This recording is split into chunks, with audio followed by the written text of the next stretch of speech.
नमस्कार साथियों, लंबे चौड़े विचार विमर्श के बाद मैंने नास्तिक नगर या एथिसिटी का अंतिम रूप तैयार किया है। इस ऑडियो में मैंने लगभग हर चीज को बारीकी से समझाया है ताकि बार बार एक एक घंटे तक लोगों को बताना ना पड़े। सबसे पहले तो जो हमारा मकसद है वो ऐसा शहर बनाना है जिसमें कोई भी बड़ी समस्या ना हो। घरेलू छोटे मोटे पति पत्नी के झगड़े हो सकते हैं, लेकिन सामाजिक तौर पर कोई भी ऐसी समस्या ना हो जिससे इंसानी जीवन दुखदायी बनता है, जैसे गरीबी, बेरोजगारी, दंगे, अंधविश्वास, भेदभाव आदि कोई भी समस्या ना हो। अच्छा, अब ये होगा कैसे? क्योंकि बातें तो सब बड़ी बड़ी करते हैं, हम गरीबी दूर कर देंगे, ये कर देंगे, वो कर देंगे। अरे लेकिन करोगे कैसे भाई, ये तो बताओ। तो यहाँ मैंने अपनी ऑडियो में कैसे होगा इसकी बात ज्यादा की है, ना कि क्या करेंगे उसकी। तो भाई अगर हमें ऐसा समाज बनाना जिसमें कोई भी समस्या नहीं हो, तो उसके लिए 3 चीजें मेन होनी चाहिए। सबसे पहली बात, बहुत ही सख्त रूल बनाए जाने चाहिए जो सभी पर समान रूप से लागू हों। दूसरी जरूरी चीज ये है कि इस शहर का निर्माण राष्ट्रवाद की विचारधारा पे किया जाए, जिसमें समाज और राष्ट्र का हित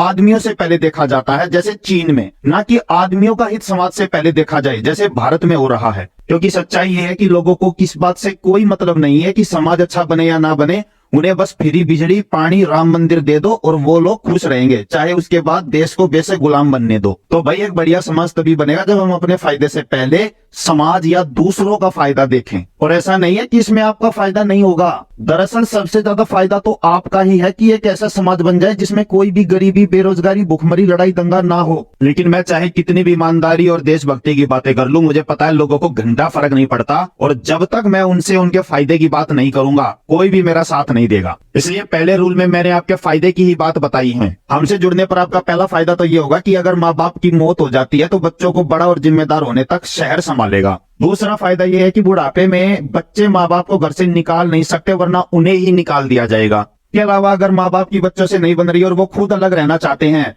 तो उनके लिए ओल्ड एज होम खोले जाएंगे, जहां वो अपने हम उम्र दोस्तों के साथ अपने हिसाब से रह सकते हैं। तीसरा फायदा यह है कि आपको बच्चों की शादी के लिए पैसे जोड़ने की जरूरत नहीं है, उनकी शादी शहर करेगा। चौथा फायदा यह है कि अगर जिंदगी में कभी बड़े हादसे हो जाएं और आपको लाखों रुपयों की जरूरत पड़े, जैसे ऑपरेशन वगैरह में, तो उसकी मदद भी शहर करेगा। इसके अलावा आपके साथ गुंडागर्दी, हत्या, रेप जैसी घटनाएं होती हैं तो हर संभव तरीके से शहर आपकी मदद करने के लिए आपके साथ खड़ा रहेगा। कहने का मतलब यह है कि आप पर कोई भी मुसीबत आए, आप सिर्फ हमें अपनी समस्या बताइए और उसकी जिस भी तरीके से हो सकती है उस तरीके से ज्यादा मदद दी जाएगी। रूल 2, शहर में लोगों के खाने पीने, रहने पहनने के कोई नियम नहीं होंगे, जिसका जैसे मन करे वो वैसे रह सकता है। आपके इंटरटेनमेंट से बस दूसरों को परेशानी ना हो, इस बात का ध्यान रखना है। जैसे मान लीजिए आप सिगरेट पीना चाहते हैं, पियो, अकेले में पी लो या फिर कहीं ऐसी जगह पी लो जहाँ कोई आसपास दूसरे आदमी ना हो। लेकिन अगर 4 आदमी बैठे हैं जिन्हें धुएं से परेशानी है, वहां पर आप सिगरेट मत पीजिए। इसी प्रकार आप शराब पी सकते हैं, लेकिन मान लीजिए घर में बच्चों को दूध की जरूरत है तो आप पहले दूध पिलाए बच्चे को, उसके बाद अपने लिए शराब खरीदें। और शराब पीकर समाज में दूसरों से लड़ाई झगड़ा या बीवी से गाली गलौज, मार पिटाई करेंगे तो वो बर्दाश्त नहीं किया जाएगा। कहने का मतलब है रूल 2 के अंदर आप अपनी फुल लाइफ एंजॉय कर सकते हैं, जैसे चाहें वैसे, बस दूसरों को तकलीफ ना हो, इस बात का ध्यान रखना है। मैं इस शहर को किताबों में लिखी हुई आदर्श और नैतिक बातों वाला बकवास शहर बनाना नहीं चाहता जो वास्तविक जीवन में संभव ही नहीं है। मैंने सारे नियम बहुत ही प्रैक्टिकल सोचकर बनाए हैं, जो होने चाहिए एक बेहतर समाज बनाने के लिए और जिनसे लोगों को कोई परेशानी भी ना हो। चलिए आगे बताता हूँ। रूल नंबर 3 ये है कि जो भी परिवार हमसे जुड़ना चाहता है उसके पास मिनिमम 1 एकड़ जमीन होनी चाहिए, या जहां पर हम शहर बसा रहे हैं वहां पर उसे 1 एकड़ जमीन खरीदनी होगी, जिसकी अभी कीमत 35 लाख रुपए है। और अगर ना उसके पास जमीन है, ना वो खरीद सकता है, तो उसे हमें बताना होगा कि वो क्या काम कर सकता है जिससे कि वो किसी प्रकार से शहर को सहयोग दे सके। 35 लाख का 1 एकड़ लोग खरीदेंगे, उसमें 10% पैसे हम मिलाएंगे, उन्हें सिर्फ 90% पैसे देने हैं।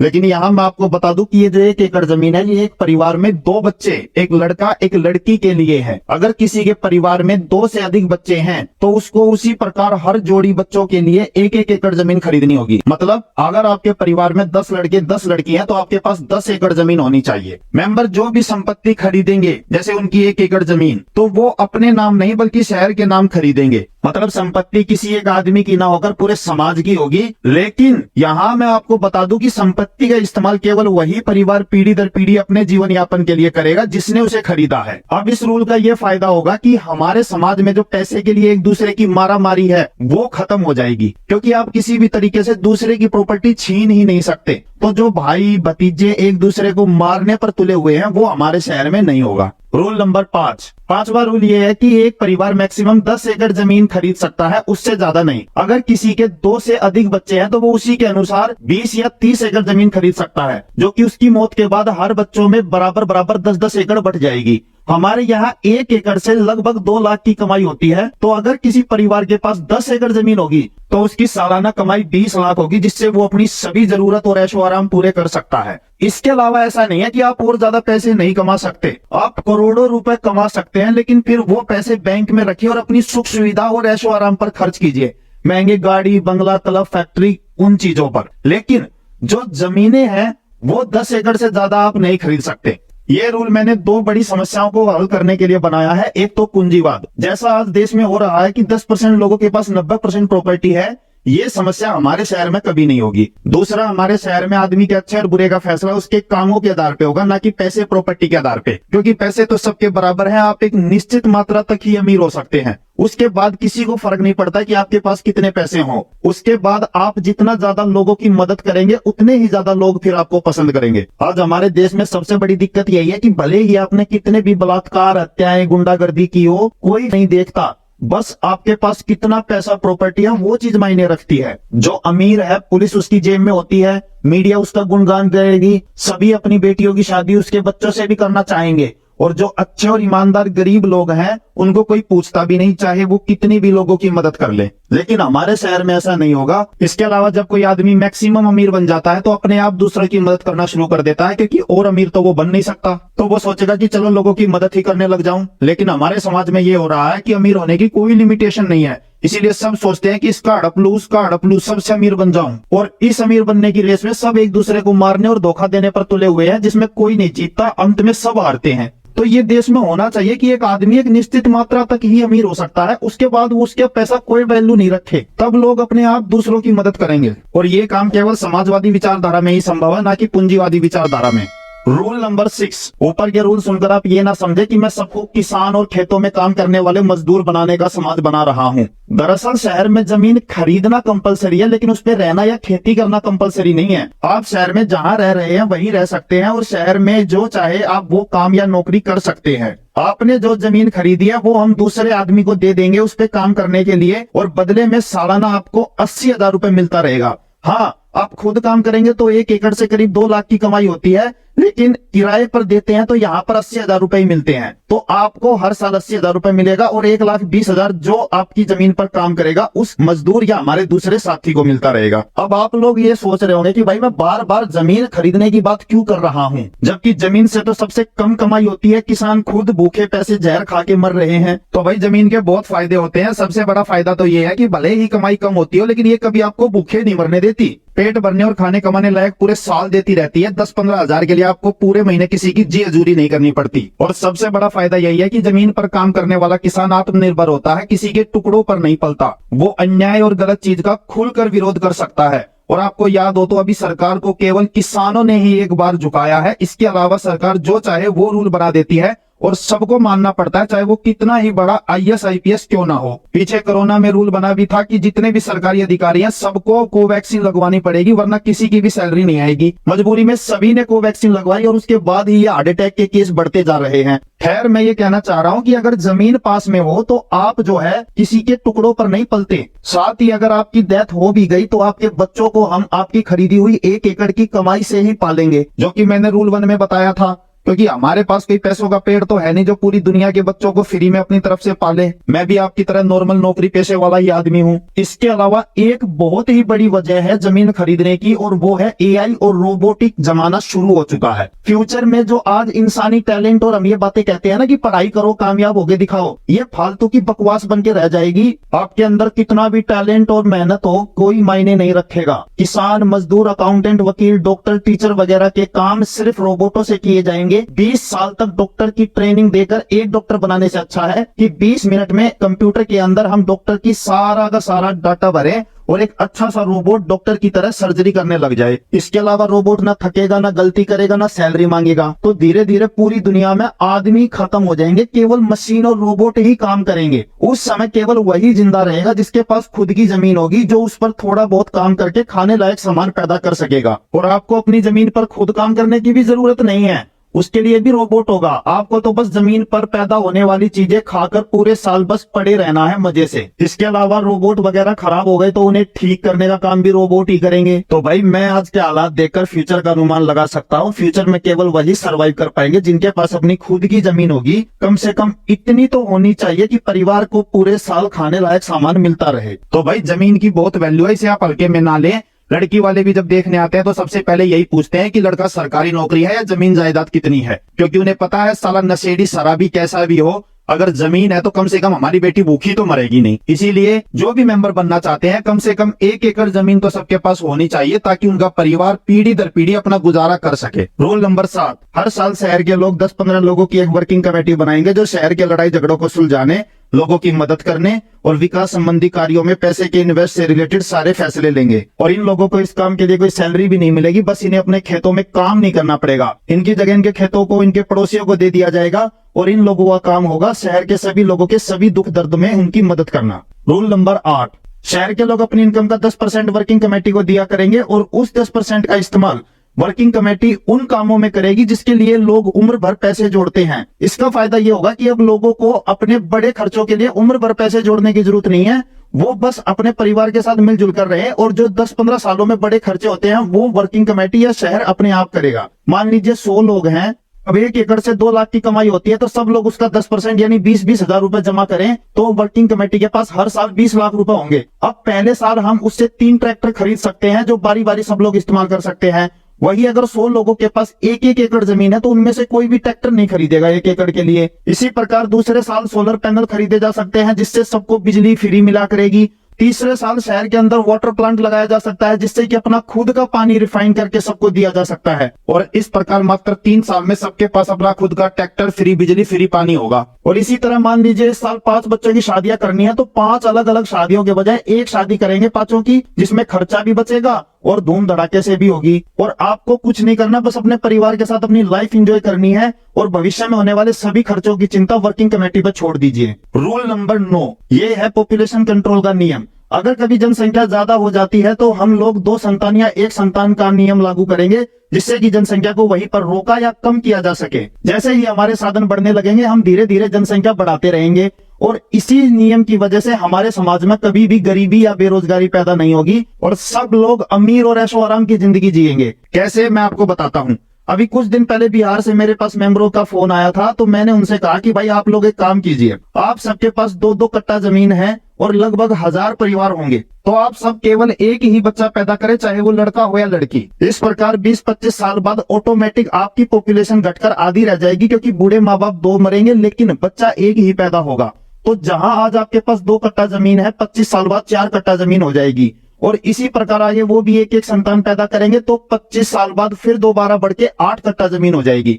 मतलब मात्र 50 साल बाद जिनके पास 2 एकड़ जमीन है, बिना कोई काम किए 50 साल में उनकी प्रॉपर्टी 4 गुना हो गई। और इस तरह आपके गांव से गरीबी पूरी खत्म हो जाएगी और 50 साल बाद सब अमीर होंगे। तो वो कहने लगे कि भाई इसमें तो 50 साल लग जाएंगे, हम अभी अमीर होना चाहते हैं। मैंने उनसे कहा कि भाई 4000 सालों की गरीबी है, 4 दिन में खत्म नहीं होगी। मान लीजिए आप मुझसे नहीं जुड़ते हैं या इस तरीके को नहीं अपनाएंगे तो आने वाले 50,000 सालों तक भी आप गरीब ही रहने हो। कम से कम मेरे इस तरीके से मैंने 50 सालों में तो आपको अमीर बना दिया ना। तो भाई गरीबी बेरोजगारी 2 दिन में खत्म नहीं होगी, उसमें समय लगता है, लेकिन एक बार अगर हमने व्यवस्था अच्छी बना ली तो फिर ये समस्याएं खत्म होते देर नहीं लगेगी। तो भाई फिर वो बोला कि इसमें एक और दिक्कत है, वो 1000 लोग हमारे साथ इस एग्रीमेंट पे क्यों एग्री होंगे और बीच में किसी ने एग्रीमेंट तोड़ दिया तो हम क्या कर सकते हैं। फिर मैंने उसे समझाया कि भाई इसीलिए तो मैं ये शहर बना रहा हूं ना, आपस में भरोसे पर लोग जो काम करते हैं उसे कोई तोड़ दे तो कुछ नहीं कर सकते, लेकिन जब शहर में प्रॉपर एग्रीमेंट होगा तो जो भी नियमों को तोड़ेगा उसको निकाल दिया जाएगा। उस समय सब लोगों को दूसरों के साथ मिलकर रहना ही पड़ेगा और तभी व्यवस्था सुधर सकती है। अब रूल नंबर 10, यह वही है कि लोगों को शहर से कब निकाला जाएगा और कोई गलत काम करता है तो उसके साथ कैसे कार्रवाई की जाएगी। तो भाई मान लीजिए कोई मेंबर चोरी लड़ाई झगड़ा करता है या बात नहीं मानता, तो सबसे पहले जो 10-15 लोगों की वर्किंग कमेटी बनेगी वो देखेगी कि किसकी गलती है और किसने क्या काम किया है। अगर कोई छोटी मोटी बात है तो उससे माफी मांगने को कहा जाएगा या जो भी हर्जाना होगा वो भरवाया जाएगा। फिर भी नहीं मानता तो उसे अलग जगह काम करने को कहा जाएगा जहां पर वो दूसरों को परेशान ना करे। लेकिन अगर वो फिर भी नहीं मानता, बार बार पास जाकर दूसरों से लड़ाई करता है, तो उसे शहर से निकाल दिया जाएगा। और निकालने की प्रक्रिया में भी शुरू में 10-15 दिन के लिए निकाला जाएगा ताकि बाहर गंदे समाज में रह के उसको अकल आ जाए। लेकिन वो फिर भी आकर लड़ाई झगड़े करेगा तो उसको परमानेंटली शहर से निकाला जा सकता है। अब समस्या ये होती है कि अक्सर दो लोगों की लड़ाई में ये पता नहीं चलता कि गलती किसकी है। तो अगर मान लीजिए कोई ऐसा केस सामने आता है जिसमें पता ही नहीं चल रहा है कि किसकी गलती है, तो वर्किंग कमेटी दोनों को बॉडी कैमरा देगी जिसको वो 24 घंटे पहने रहेंगे। इससे उनके साथ जो भी कुछ होता है उसका पक्का सबूत रहेगा और फिर जो भी गलती करेगा उसे माफी मांगने को कहा जाएगा और उसे मांगनी पड़ेगी। यहाँ मैं आपको बता दूं कि ये जो तरीका है छोटे मोटे लड़ाई झगड़े या चोरी वगैरह के केस में अपनाया जाएगा। अगर कोई सदस्य ऐसा घिनौना पाप करता है जो मानवता या बिल्कुल ही बर्दाश्त करने लायक नहीं है, जैसे रेप, हत्या, तो उसको शहर से तो सीधे निकाला ही जाएगा। साथ ही हमारे हाथ में जो भी पावर होगी उसके अनुसार उसको जो भी सजा दी जा सकती होगी वो भी हम देंगे। और इसी रूल के द्वारा हम अपने शहर में चोरी, हत्या, बलात्कार जैसी घटनाओं को बिल्कुल जड़ से खत्म कर सकते हैं। क्योंकि आज देश में ये समस्याएं इसलिए हो रही हैं क्योंकि लोगों को पता है कि भले ही मैं कुछ भी करूं, कोई कानून व्यवस्था मेरा कुछ नहीं बिगाड़ सकती। 5-10 लाख रुपए पुलिस को दूंगा और 2-3 लाख का कोई बड़ा वकील करूंगा, चलता रहेगा केस सालों साल। और अगर सजा हो भी गई तो 2-4 साल बाद वापस आ जाऊंगा, इसी समाज में अपने घर में मजे से रहूंगा, कौन मेरा क्या बिगाड़ सकता है। और ये हो भी रहा है। आप ही के घर के पड़ोस में कोई रेपिस्ट या फिर आतंकवादी रह रहा है और आप कुछ नहीं कर सकते क्योंकि वो उसका घर है, वो रहेगा। तो भाई यहाँ आप करोड़ों का घर प्रॉपर्टी होने के बावजूद एक ऐसे समाज में रहने को मजबूर हैं जहां पर क्रिमिनल ही क्रिमिनल भरे हुए हैं और आपका परिवार एक दिन भी सुरक्षित नहीं है। वहीं हम आपको केवल 35 लाख रुपए में एक ऐसा समाज देंगे जिसमें कोई भी लड़ाई झगड़ा, नफरत, गरीबी, भुखमरी, बेरोजगारी कुछ होगी ही नहीं। और देखा जाए तो यही रूल देश के अंदर भी होना चाहिए कि अगर कोई आतंकवादी या रेप जैसा गलत काम करता है तो उससे उसका घर बार सब कुछ छीनकर सड़कों पर भिखारी की तरह मरने के लिए छोड़ दिया जाए। रूल नंबर 11 ये वही है कि सभी लोग नास्तिक होंगे और उनकी कोई भी जाति धर्म नहीं होगी। वो लोग भगवान के बजाय विज्ञान को मानेंगे। और ये रूल जरूरी है ताकि हम लोग कभी भी आपस में जाति धर्म के नाम पर बटे नहीं और आपस में लड़े नहीं। इसी एक रूल की वजह से हमारे समाज में कभी भी दंगे, आतंकवाद, अंधविश्वास या छुआछूत जैसी समस्या पैदा नहीं होंगी और हमारा समाज एक परफेक्ट समाज बनेगा। रूल नंबर 12 हम लोग नास्तिक जरूर है लेकिन हमें धार्मिकों से लड़ाई या नफरत नहीं करनी है, सबके साथ मिलकर रहना है। खुद मेरे दोस्त रिश्तेदार धार्मिक है जो आते हैं, खूब पार्टी शार्टी करते हैं और मेरी माँ भी धार्मिक है। तो केवल मैं नास्तिक हूं और मुझे पूजा पाठ पसंद नहीं है, इसका ये मतलब नहीं कि मैं उनसे रिश्ते तोड़ लूं और देश से उन सबको निकालने जैसी गंदी बातें कहूं।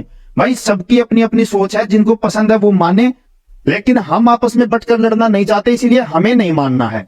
और इसीलिए मैंने इस शहर का नाम भी नास्तिक नगर या एथी सिटी रखा है ताकि 10 घंटे तक समझाना ना पड़े। जो भी आदमी हमसे जुड़े वो नाम देखकर ही समझ जाए कि हमारा क्या मकसद है। रूल नंबर 13 ये आखिरी नियम है। लोगों की जो भी पैसा प्रॉपर्टी है वो कभी बेचेंगे नहीं, बल्कि आने वाली पीढ़ी को वैसे ही देंगे जैसे उन्होंने पिछली पीढ़ी से प्राप्त किया है। ये रूल मैंने अपने गांव की हालत को देख के बनाया है। 2008 तक हमारे गांव में सबके पास जमीनें थी और सब राजा की तरह ऐश करते थे। केवल 2-3 महीने काम करते थे और पूरे साल खाने पीने का इंतजाम हो जाता था। लेकिन फिर सबने जमीनें बेचनी शुरू कर दी और 5-6 साल वो पार्टियां, अय्याशियां और शराब की नदियां बहाई गई कि बस पूछो ही मत। लेकिन वो कहते हैं ना, 2 दिन की चांदनी फिर अंधेरी रात। मात्र 5-6 साल बाद 2014 तक लगभग सबके पैसे खत्म हो चुके थे और आज वही लोग जो राजा की तरह अपनी जमीन पर लेटकर पूरे साल आराम किया करते थे, मात्र 5-10 हजार की नौकरी के लिए दूसरों की गुलामी करते हैं।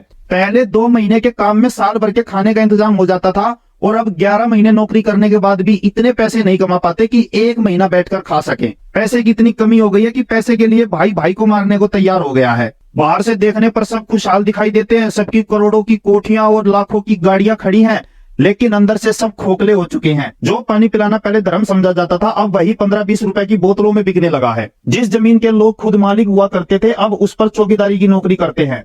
तो मेरी तो समझ में नहीं आ रहा कि ये विकास हो रहा है कि क्या हो रहा है। विकास का मतलब जंगलों को काटकर शहर बनाना या बड़ी बड़ी आलीशान बिल्डिंगें बनाना नहीं होता। विकास का मतलब है इंसान के जीवन स्तर को सुधारना। लेकिन यहाँ तो बस जगहों का निर्माण हो रहा है और अंदर गरीबी बढ़ती जा रही है। तो भाई अगर आपको अय्याशी करनी है तो जो पूर्वजों ने पैसा प्रॉपर्टी जोड़ी है उसको बेच कर नहीं कर सकते। आप खुद कमाओ, एक्स्ट्रा नौकरी करो, पूरे साल दुखी रहो, ताकि आप पिज्जा बर्गर बड़े बड़े मॉलों में घूमना फिरना जैसी अय्याशियां कर सके। लेकिन जो पैसा प्रॉपर्टी जोड़ा है, जिससे आपका गुजारा चल रहा है, वो आने वाली पीढ़ी के लिए ऐसे के ऐसे छोड़ना जरूरी है, ताकि उनका भी गुजारा चल सके। और इसीलिए मैंने रूल नंबर 4 बनाया था कि जो भी पैसा प्रॉपर्टी होगी वो आदमी की ना होगी, पूरे समाज की होगी, ताकि वो उसे कभी बेच ना सके। क्योंकि एक आदमी को प्रॉपर्टी बेचने में भले ही फायदा हो, लेकिन समाज को हमेशा नुकसान होता है। और मैंने पहले भी बताया कि हम आदमी से पहले समाज का फायदा देखेंगे, और एक बार अगर हमने समाज बेहतर बना दिया तो फिर हर आदमी का फायदा होगा। तो बस यही 13 रूल थे। अगर कोई हमसे जुड़ना चाहे और हमारे समाज में रहना चाहे तो वो मुझे बता सकता है। मेरा फोन नंबर है 9999214623। एक बार शॉर्ट में सारे नियम दोबारा बता देता हूँ। खाने पीने रहने का कोई नियम नहीं बनाया जाएगा। सबके पास मिनिमम 1 एकड़ जमीन होनी चाहिए। प्रॉपर्टी किसी एक आदमी की ना होगी, पूरे शहर की होगी। पूंजीवाद ना फैले, इसीलिए 10 एकड़ से ज्यादा कोई जमीन नहीं रखेगा। 10-15 लोगों की वर्किंग कमेटी बनेगी। इनकम का 10% वर्किंग कमेटी को दिया जाएगा। आपके बच्चों की नौकरी, शादी, रख रखाव की सभी जिम्मेदारी वर्किंग कमेटी उठाएगी। पॉपुलेशन कंट्रोल की जाएगी। चोरी बलात्कार दंगे होने पर निकाल दिया जाएगा। सब नास्तिक होंगे, जाति धर्म नहीं मानेंगे। और लास्ट, अपना पैसा प्रॉपर्टी बेचनी नहीं है। और मैं आपको बता दूं कि आपको अभी इन्वेस्ट करने की जरूरत नहीं है। आप पैसे जोड़े, लेकिन जहां आप शहर में 1.5 करोड़ के फ्लैट लेते हैं, जिसमें आपको कोई फायदा नहीं होता, उल्टा हर महीने 10-15 हजार का मेंटेनेंस देना पड़ता है, उससे तो अच्छा ही है कि आप हमारी स्कीम में पैसे लगाएं।